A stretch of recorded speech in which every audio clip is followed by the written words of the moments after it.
Hi, I'm Zola Jesus, and you're listening to the Capsule podcast and liveinlimbo.com.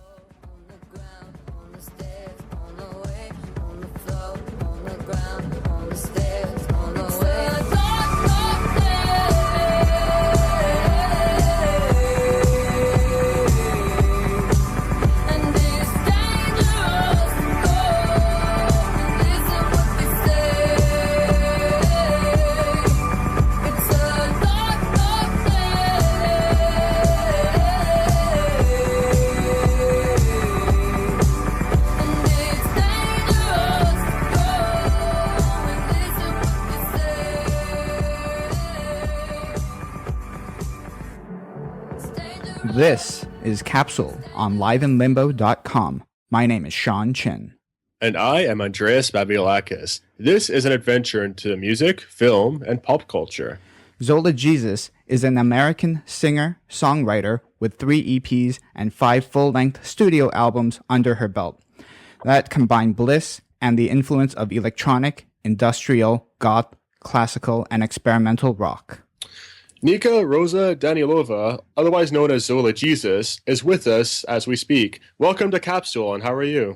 Thank you. I'm good. How are you doing? I'm great, thank you. And it's lovely to talk to you because I've seen your name pop up for quite a few years now, and to see such a name like Zola Jesus pop up in so many places, like Only Lovers Left Alive, on the latest M83 album, and it's more than just like a stage name. It seems almost like an iconic symbol at this point. How does it feel to have that kind of name represented in so many places now? That's a hard question to answer. I don't know. I've just been doing things, and they've been, it's been good. It's been working. Well, I don't know how to answer that question. Sorry. No, that's fine. I think it's more as a fan for all these years noticing, because I think it's such a powerful name. It's got such presence, Zola Jesus. How did you even come about that name, actually? Thank you. It was invented at the age of 14 as a means to further alienate myself from my peers in high school, and it has stuck, and it has maybe alienated the rest of the world now instead of just my high school peers. But that's the story. Well, I think certainly working. Yeah, it's kind of working, but I think it's kind of working against you because now we love you now. So after after all these years, so it takes musicians many years to find their sound. But how did you eventually find your sound, like in quotes, like your sound? And what does this direction mean for the future of you? I don't know. You just kind of make music, and then it eventually shapes itself into something more and more unique the more you make, because you kind of whittle away at the things that interest you, and then they just keep coming from a deeper place, I think, the more you make. So yeah. Like, was there a moment in time where you're like, this is my sound? No, it's ever changing. It feels ever changing. As we could see on your latest album, Taiga, we could see a huge change actually. And how did you come about this change? Like, where did this come from? After touring on Conatus, my last record, I moved from Los Angeles to a small island in Washington State. It was called Vashon Island, and it was a really cool little place and pretty removed. You needed to take a ferry to get on it, and so it felt very isolated. And moving there was cool because it reminded me of where I grew up in northern Wisconsin when I lived in a very rural area. And just living there and not really talking to people and not really seeing any culture or being around any sort of society just felt very liberating in a way. And just I felt free to try new things, and that's kind of how the record took shape. Cool. So you totally recommend a few weeks even in isolation? Always, yes. Absolutely. For everybody. I shall look into that if I ever have some sort of a need for a creative splurge. Now, you talk about society and your influences, and you've just talked about your removal from society. With your music, you've often talked about your passion of philosophy and dark mysteries, or kind of the unknown. Since that gets channeled through your albums and songs, have you been influenced in the way you think by other musicians, let's say? Like, has any other artist made you feel a specific way about society or politics? I don't know. Yeah, I don't know. Actually, I never thought about that because the inspiration, the philosophical inspiration, is completely different than musical inspiration. So I don't think so. Well, what about music inspiration? Like, what specific artists have you have channeled, or have you channeled through your music? Well, for Taiga, I was attempting to channel Wagner, who I became a big fan of because of the way he uses brass and the way that he writes. It's so immensely powerful. It just, everything is turned up to 11 at all times with Wagner, and everything is so crushingly beautiful. Ah, yes. That I just became very, very moved by him, and especially his operas. Yeah, so that was a big one. What else? I don't know. I guess that's not it, but that's all I can think of right now. Fair enough. I was just going to say, with possibly your musical influences, if any of the themes you have are reflective of whatever they would have talked about. But let's go back to your music then, because, well, with this classical influence on Taiga, you also inject your own kind of thoughts into your music, and not just the musical influence of which you just talked about. Now, do you expect any of your listeners to kind of reflect on life through the ways that you talk about it at all? I guess one can help. I feel like the exciting thing about being a public musician, is that you have an opportunity to channel the things that you struggle with and channel it into a public domain where you can either get help from other people, or people can get help from what you've been going through. So it's kind of like this collective pot of emotion. The collective pot of emotion is what it is. And so, yeah, I mean, that's the thing that you hope for as a musician or as an artist, that people are taking something away from what you're putting out into the world. Yep. Let's talk a little bit about strong women, female role models in music. Many say that 2014 was actually that year. And now that you have been in the music industry for a few years now, have you noticed any sort of difference from when you started, and is it going into a good direction? Yes, certainly. I mean, especially if you look at the top 10 songs in the country right now, or top 10 albums. I mean, it's just completely saturated with strong female artists.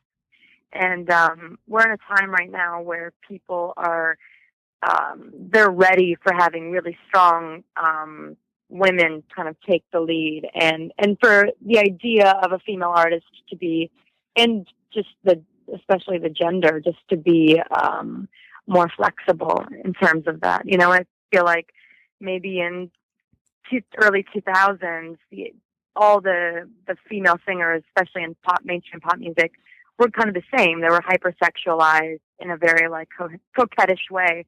And now you're seeing someone like Beyonce, who's still sexualized, but she's doing it in a really empowered way.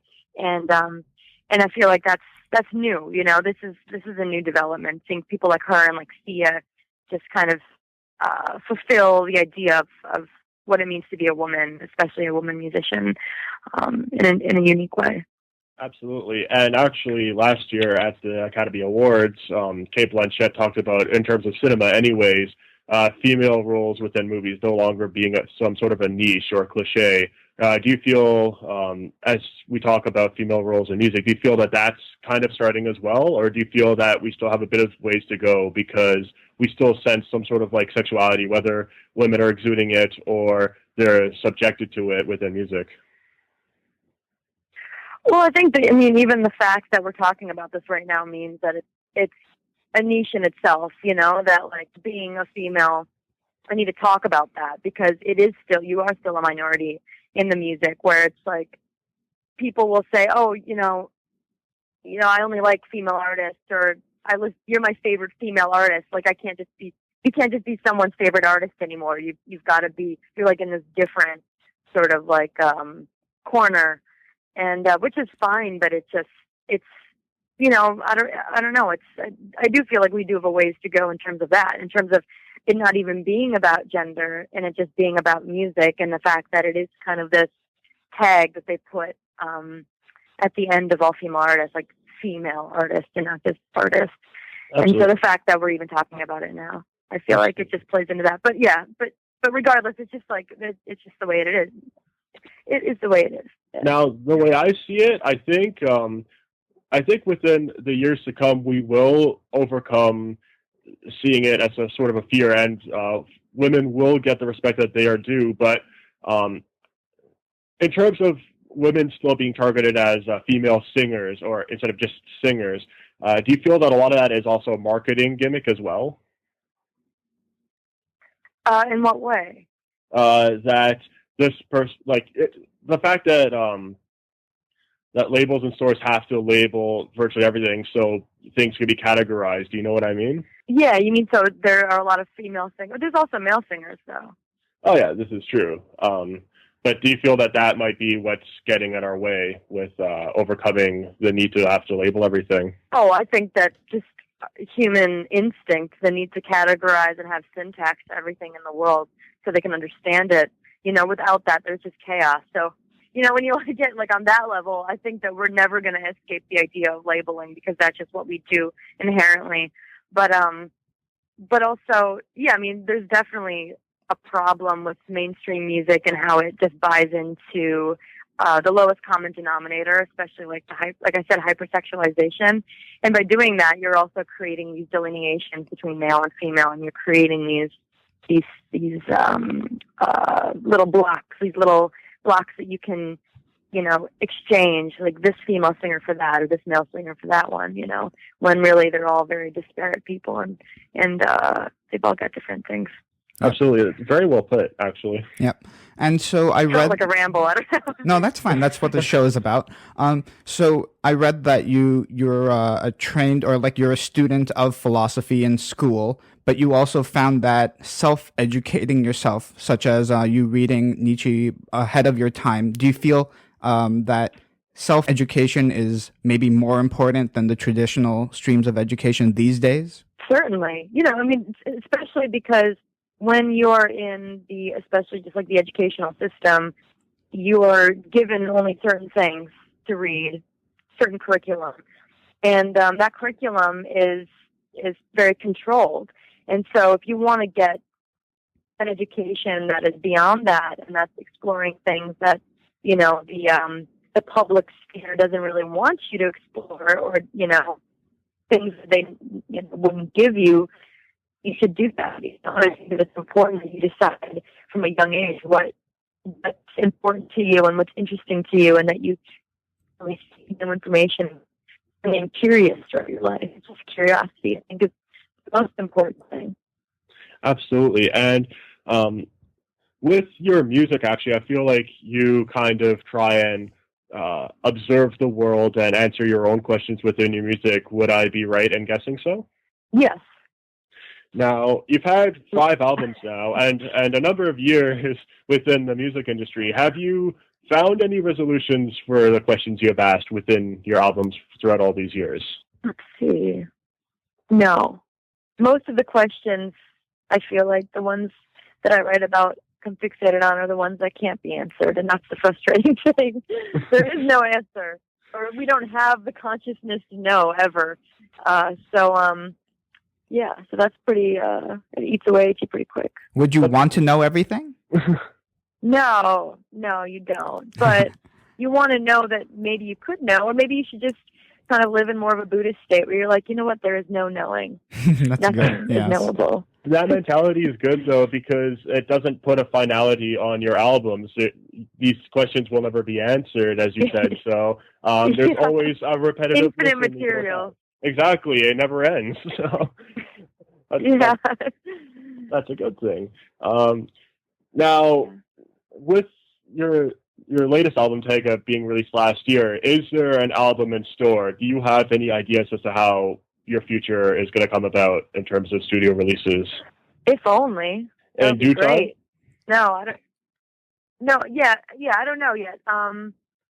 Right now it's all Taiga, live in Taiga, and still going to tour for the next year, and then maybe work on a new record in a couple of years. But right now I put so much work into Taiga. You know, you gotta see it through. You gotta give it what it deserves. Give it the time. Speaking of tours, you're going to be performing right here in Toronto on January 22 at the legendary Horseshoe Tavern. Are you excited to embrace your Canadian fans? So ready. Yes. And which reminds me, your voice, I'm picturing you as Dave Foley because your voice sounds like Dave Foley. So hopefully we can get some kids in the hall out there. Oh, that's pretty cool. Wow. That's a pretty big compliment you got. Thank you. Wow. Okay. So I'll give you a compliment then. My favorite track off Taiga is Hollow. Can you tell us just a little bit about that? Yeah. Lyrically, it's about the feeling of anxiety eating away at you, and that it gets to a point where you've just got to just let it go, which I actually say in the song, Let It Go. And that whole song is just about anxiety about things that you can't control, and especially about those questions that you just can never answer. And at some point, you just got to kind of, build a wall up between you and the anxiety, and just let it go.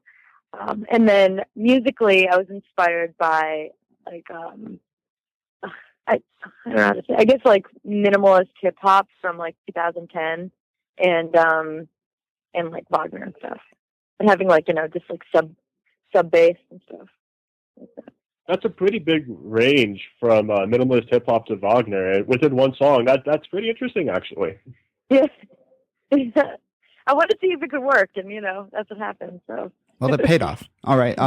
So you can be found on social media, on Twitter at Zola Jesus, and on Facebook at Zola Jesus Official. Do you find any one of these in particular that you like using the most? I like Instagram the most because it's just visual, and it's kind of like an extension of like creativity in a way. You can be creative with it. Twitter just becomes a wormhole after a while. Yes, that's exactly what I say. You see, Sean, you see how I feel about Twitter? I force him to use Twitter. Yeah. It's for the good of the site. Yeah, you got to. But yeah, you can get, if I read Twitter for even like 3 minutes, just like the feed becomes so disillusioned with the world immediately. So it's pretty destructive. To me, it's kind of like everyone's 15 minutes of fame becoming a 10,000-hour conglomerate of 150 character messes. Do you view it the same way? Yeah. Cool. Yeah. There we go. Yeah, just kind of like a snake eating its tail kind of vibe, where you're like, man, and whatever. I could talk about Twitter forever, but no, that's fine. And now we're moving into this age of digital music now. How do you personally listen to music? Like, do you buy vinyls, CDs, digital downloads, or do you stream? Like cassettes, for yourself? Yeah, cassettes maybe. Yeah, do a little bit of everything. I mean, some bands and artists that I like only put out cassettes, so I buy cassettes, buy vinyl a lot. For stuff, it depends on how you want to listen to it. Like for a lot of modern classical, I like to buy records. For a lot of like new noise music, I'll buy cassettes. For stuff that I just want to listen to on the road, I'll download. And for stuff that I'll stream if I want to check something out, but I usually will download. Cool. So you basically have different kind of perspectives on music because you have so many different inputs happening at once, right?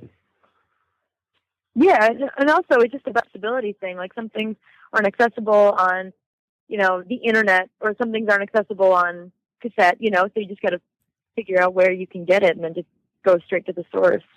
Awesome. What are some albums you've heard lately as we talk about music? Any albums you've heard lately that have struck your fancy at all? Let me think. Old. This is old. Does it have to be new? Well, just as of late, it could be from the 50s, as long as you've heard it recently. Okay. Any recommendations? Yeah, there. Just in general, Toru Takemitsu's soundtracks and scores and his earlier work is really cool, and I've been really into that lately. I just got like a huge box set of his. He did a lot of scores for Hiroshi Teshigahara movies, and they're just stunning pieces of work. That's awesome. Okay, thank you so much, Nika, for joining us today. Thank you for having me, Dave Foley. Thanks.